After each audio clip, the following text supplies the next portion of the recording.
আসসালামু আলাইকুম। আজকের ভিডিওর টপিক হচ্ছে একটা মধুর মিলনের বা মিল মহব্বতের একটা কবচ দিব, যেটা মধু দ্বারা করা হয়। মধুর কারামতি কবচ খুবই পাওয়ারফুল, খুবই শক্তিশালী। এই বিদ্যাটা আমি আজ পর্যন্ত যতজনকে দিয়েছি প্রত্যেকেরই কাজ হয়েছে। খুব সহজ বিদ্যাটা। প্রথম থেকে পুরো ভিডিওটা না টেনে শেষ পর্যন্ত দেখেন। আমার চ্যানেলটা সাবস্ক্রাইব করবেন, লাইক কমেন্ট শেয়ার করবেন। ব্যক্তিগত যে কোনো প্রয়োজন বা যে কোনো কাজের জন্য স্ক্রিনে দেওয়া নাম্বারে সরাসরি ফোনে বা হোয়াটসঅ্যাপে যোগাযোগ করে বান, জাদুটনা, মারণ, উচ্চাটন, স্তম্ভন, আকর্ষণ, বিদ্বেষণ, বশীকরণ, উচ্চাটন কাটা, জাদুটনা কাটা, তারপর হচ্ছে বিয়েবন্ধ কাটা ইত্যাদি সব ধরনেরই কাজ করাতে পারবেন। তো স্ক্রিনে দেখুন যে নকশাটা, সেটা আপনাকে প্রথমত ভুজপাতার মধ্যে লিখতে হবে। অরিজিনাল ভুজপাতার মধ্যে লিখতে হবে হচ্ছে কেশরের কালি দ্বারা। অন্য কোনো কালি দ্বারা লিখলে কাজ হবে না।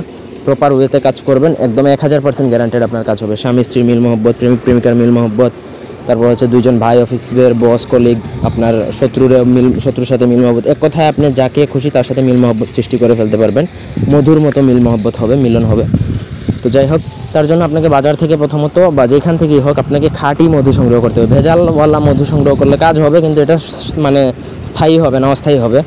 এর জন্য আপনাকে ভেজাল মুক্ত খাঁটি মধু সংগ্রহ করতে হবে। একটা ডিব্বাতে রাখবেন, সেই ডিব্বার মধ্যে এই তাবিজটা ডুবাতে হবে। তাবিজটা লিখবেন ভুজপাতার মধ্যে কেশরের কালি দ্বারা। নিচে অবশ্যই দুজনের নাম লিখতে হবে, যে দুজনের মধ্যে মিল মহব্বত হবে তাদের নাম। তারা ছেলে হলে পিতার নাম, মেয়ে হলে মাতার নাম। ছেলে মেয়ে হলে এক ছেলের জায়গায় ছেলের পিতার নাম, মেয়ের জায়গায় মেয়ের মাতার নাম লিখতে হবে। লিখে আপনাকে সেই নকশাটা ওই মধুর কৌটার মধ্যে ডুবিয়ে রাখতে হবে। আমি পুরো বিষয়টা আশা করি বুঝাইতে পারছি। কোনো অংশ বুঝতে অসুবিধা থাকলে কমেন্ট করে জানাতে পারেন। পরবর্তী ভিডিওতে আমি দেখাবো ছবি দ্বারা কীভাবে এইভাবে মধুর মিল মহব্বত করা যায়। তো এটা অন্য চ্যাপ্টার। তো এই যদি পুরো প্রসেসটা কমপ্লিটলি করতে পারেন যেভাবে আমি বলছি, তাহলে আপনি একদম 1000% গ্যারান্টেড। যদি কাজ না হয় তাহলে আপনাদেরকে 5000 টাকা পুরস্কার দিব।